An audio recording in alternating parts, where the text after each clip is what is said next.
Hey guys, Danny Johnson here, and I got a new router. So my MyQ went offline. I'm going to show you how it looks in 2021 with an update to their app and how to reset it. So basically, you want to climb up on the ladder and get access to your garage door opener.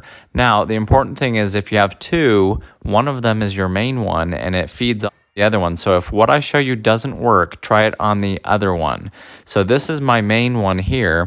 And so what you're going to do is find the square button here and hold it down.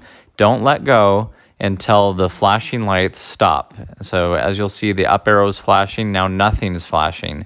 So now we'll push the yellow button 3 times and you'll hear it beep. Okay, so now it's in somewhat of a search mode. So you're going to open up the MyQ app on your phone. And above the garage door, it's going to say offline. So you're going to click on where it says offline. Okay, so when you click offline, it'll give you a list of some things to check, and we're going to then click update Wi-Fi settings. So now we're following what we did. We got our ladder, we found the garage door opener, we opened up the back part of it, we located the little square button that we held down and pushed the yellow one 3 times. And so now it wants you to join its network, so you'll click on that. And then all of the networks will come up with the Wi-Fi selection. So you're going to click on your Wi-Fi from your home, put in your home Wi-Fi password, and it will connect to it.